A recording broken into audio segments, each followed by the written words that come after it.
दीगर शहरों की तरह जिला हरीपुर के शहरी बिजली के बिलों में टैक्सों के खिलाफ सरापा एहतजाज हुए। मुजाहिरीन ने कहा, हुकूमत को सिर्फ मुताला कर रहे हैं, जुल्माना टैक्स न मंजूर। अगर टैक्स खत्म न किए गए तो सिविल नाफरमानी का ऐलान किया जाएगा। बिजली गैस के बिलों में आए रोज टैक्सों को रोका जाए। महंगाई की वजह से 2 वक्त का खाना भी मुश्किल हो गया है। अवाम पर भेजा टैक्सों को खत्म किया जाए। MNA, MP और ब्यूरोक्रेसी की फ्री बिजली और सहूलियात को खत्म किया जाए।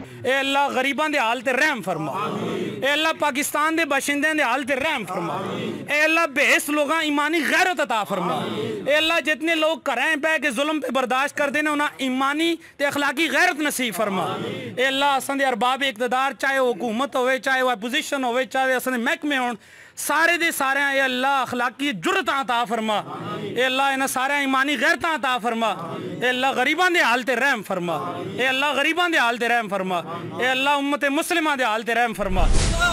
हम नहीं मानते पाकिस्तान जिंदाबाद, पाकिस्तान जिंदाबाद, जुल्म के साथ हम नहीं मानते। लोगों के लिए जीना मुश्किल तरीन हो गया है। लोग खुदकुशियाँ करने पर मजबूर हैं, भूख से मर रहे हैं और अशराफिया याशियाँ कर रही है। अशराफिया की याशियों को बंद की जाए और हुकूमत बिजली और गैस के बिलों में टैक्स को खत्म करे, वरना जल्द सिविल नाफरमानी की तहरीक का आगाज किया जाएगा। त्याग तनोली, ब्यूरो चीफ, पाक एशिया, हरीपुर।